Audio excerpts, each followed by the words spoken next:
شروع اللہ کے نام سے جو بڑا مہربان اور نہایت رحم کرنے والا ہے۔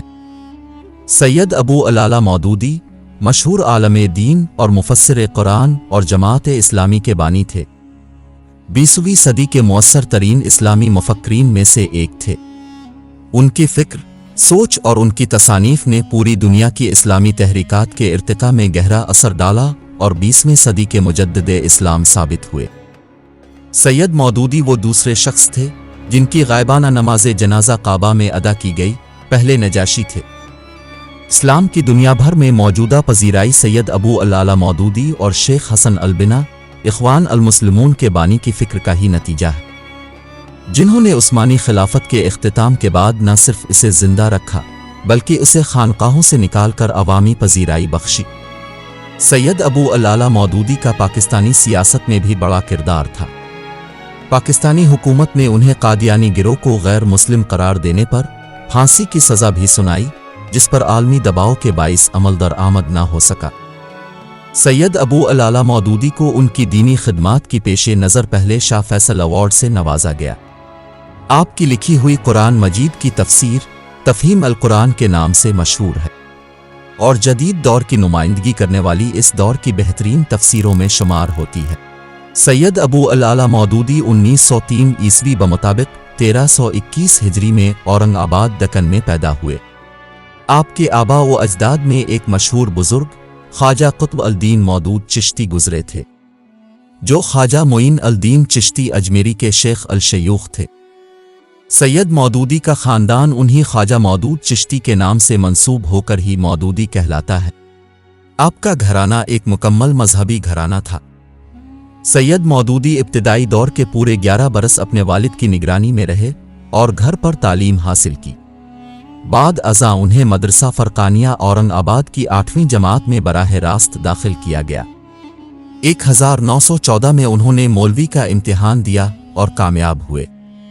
اس وقت ان کے والدین اورنگ آباد سے حیدرآباد منتقل ہو گئے، جہاں سید مودودی کو مولوی عالم کی جماعت میں داخل کرایا گیا۔ اس زمانے میں دارالعلوم کے صدر مولانا حمید الدین فراہی تھے، جو مولانا امین احسن اصلاحی کے بھی استاد تھے۔ تاہم والد کے انتقال کے باعث وہ دارالعلوم میں صرف 6 ماہی تعلیم حاصل کر سکے۔ کیونکہ سید مودودی لکھنے کی خودداد قابلیت کے حامل تھے، اس لیے انہوں نے قلم کے ذریعے اپنے خیالات کو لوگوں تک پہنچانے اور اسی کو ذریعہ معاش بنانے کا ارادہ کر لیا۔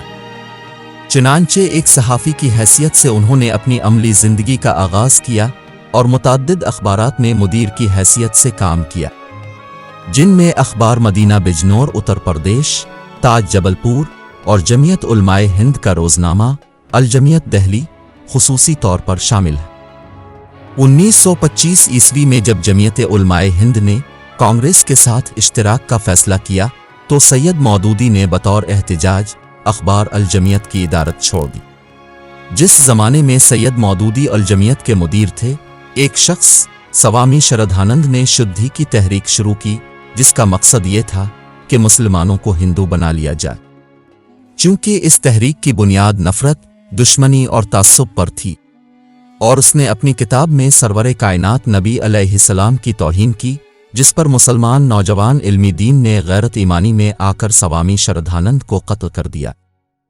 اس پر پورے ہندوستان میں ایک شور برپا ہو گیا۔ ہندو دین اسلام پر حملے کرنے لگے اور علانیہ یہ کہا جانے لگا کہ اسلام تلوار اور تشدد کا مذہب ہے۔ انہی دنوں مولانا محمد علی جوہر نے جامع مسجد دہلی میں تقریر کی، جس میں بڑی دردمندی کے ساتھ انہوں نے اس ضرورت کا اظہار کیا کہ کاش کوئی شخص اسلام کے مسئلہ جہاد کی پوری وضاحت کرے، تاکہ اسلام کے خلاف جو غلط فہمیاں آج پھیلائی جا رہی ہیں وہ ختم ہو جائیں۔ اس پر سید مودودی نے الجہاد فی الاسلام کے نام سے ایک کتاب لکھی۔ اس وقت سید مودودی کی عمر صرف 24 برس تھی۔ اس کتاب کے بارے میں علامہ اقبال نے فرمایا تھا، اسلام کے نظریہ جہاد اور اس کے قانونی صلح و جنگ پر یہ ایک بہترین تصنیف ہے، اور میں ہر ذی علم آدمی کو مشورہ دیتا ہوں کہ وہ اس کا مطالعہ کرے۔ الجمعیت کی ادارت اور اخبار نویسی چھوڑ کر سید مودودی حیدرآباد دکن چلے گئے، جہاں اپنے قیام کے زمانے میں انہوں نے مختلف کتابیں لکھیں اور 1932 میں حیدرآباد سے رسالہ ترجمان القرآن جاری کیا۔